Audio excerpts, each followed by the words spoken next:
Whew. Well, let's jump into it. The opening segment was the Jericho Appreciation Society in-ring promo celebration of Chris Jericho becoming the Ring of Honor World Champion. And they all came out in purple suits. Who's got not only the wardrobe budget, but who makes this shit?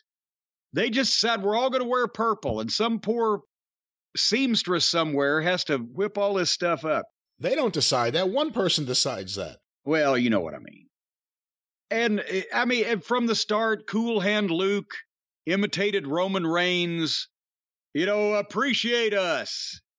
So we remind everybody that we're the secondary program. We're the big stars on the other channel. And then they bring to the forefront the fucking pizza guy again. But this time, instead of 10 seconds of a pre-tape where it was embarrassing but not killing anything important, this time this segment was allegedly important, and this fucking emaciated prick killed it. And by the way, did you find out? We come to find out now on the internet, the pizza-making wrestler is one of these right-wing anti-vaccine fucking lunatics, which is obviously where he's found common ground with Chris Jericho. Yeah, there was some story someone sent us, and I probably should have read it, but I didn't care enough because it's the pizza schmuck, that apparently he fired his whole roster when they had problems with him. He was the promoter, and they're like, wait, we have a problem with what you're doing. He's like, okay, you're all fired. Yeah, they didn't want to get vaccinated, or they wanted to get vaccinated, or he didn't want to get vaccinated, or they got mad at him for saying, fuck it, you're right. Who? Again, we shouldn't have spent this much time on this, but they brought this comedy fuck into this promo where the crowd is chanting. Here's supposedly one of the top heels and his group of stooges, and the crowd's chanting, "We want pizza." And then they let Anna Jay talk again. She's trying to sound like Vicky Guerrero. And finally, the whole point of this thing was Jericho comes out and gives Garcia, our friend Danny Garcia, a purple Gilligan hat. And he throws it down and turns around and fucking punches the pizza guy and says he's had enough and he's got to get something off his chest. Now, bear in mind that for the rest of what we're about to tell you, the pizza guy took a bump from the one punch by Daniel Garcia and went down and laid there and didn't move. And nobody was checking on him. Nobody in the group was even looking at him. It was just a sight gag. So, and the director was trying, obviously, to shoot around him, because they didn't bother to tell the technical crew they were going to do comedy at a high level. So they're trying, but whenever they'd have to get a wide shot of everybody in the ring, there's this fucking nitwit still laying there, not moving a muscle, when they're talking back and forth trying to do this angle that nobody gives a shit about anyway. So he visually killed the whole goddamn thing. And then Jericho stops Garcia from getting whatever off his chest and says, "Make the wrong decision, I'm going to have to take you out. Now, are you a sports entertainer or a pro wrestler?" This is fucking ridiculous. And what do they call them? The people who don't have sex, but it's against their will that they're not having sex. The incels in the crowd that think that this is a thing that adults would argue over. What did you say it is? People who don't have sex, but say that again.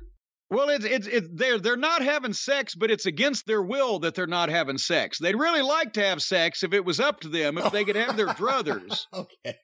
But they're not having it because they can't, right? That's what an incel is.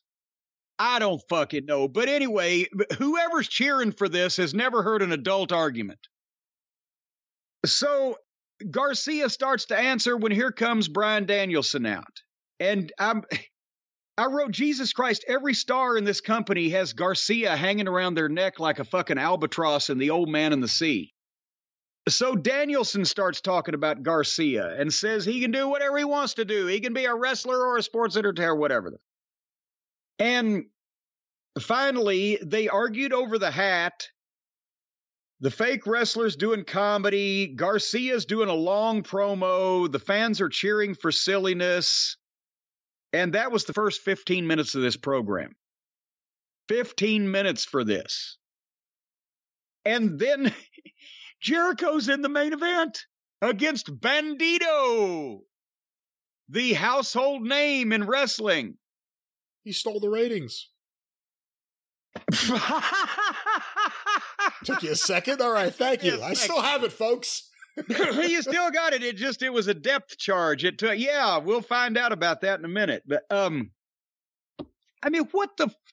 It's terrible. It's all terrible. This was so self-indulgent that he's got a group of uninteresting fucking stooge jack-offs dressing like him, like they're all in various, Clockwork Orange rejected costumes. And the sports entertainer versus pro wrestler thing, my God.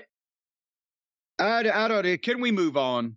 I just want to say a couple of things. One, I know a few people have caught on, but when they came out on the stage, it was apparent Anna Jay cannot stop making faces. Whenever she's on camera, watch her. She can't sit still. She's making faces the whole time.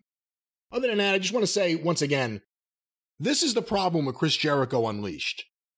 Because whatever is in his head is learned from his time in WWE. And his ideas are even worse than those. And they're all self-indulgent. They're all about building Chris Jericho and protecting Chris Jericho. And they're never good. They're the worst segments on the show. And they fit on Monday Night Raw 10 years ago. They don't fit on a progressive, happening show now. And I wish Tony Khan could put his foot down, but he won't. He's a big Chris Jericho mark. And I also wish right now there was more star power there. Because Chris Jericho's in the best position of leverage he's ever been in AEW. That's true. They've got to. I mean, it's down to like 3 names people have heard of. So that he's important. I just wish he'd step up and act like it instead of his goddamn, like you said, the Monday Night Raw sports entertainment reject bullshit. But after we saw these guys for 15 minutes, we go to the announcers. They billboard the show coming up. We go back to the ring, and it's Danielson against Daddy Mac. So they didn't even leave the ring. And again, Danielson's great with everything he does, but why watch this? Danielson went over. Did I miss anything? I'm going to reiterate what I said last time. I think Danielson is less creative in the ring right now than he's maybe ever been on a national stage. I don't find his matches exciting anymore.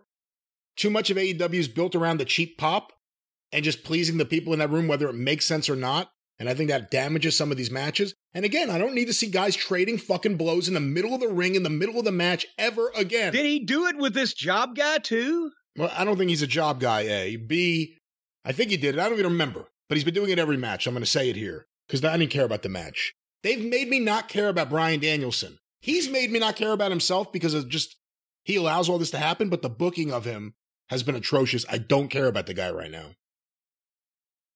Well, I got news for you. It's going to get worse from here.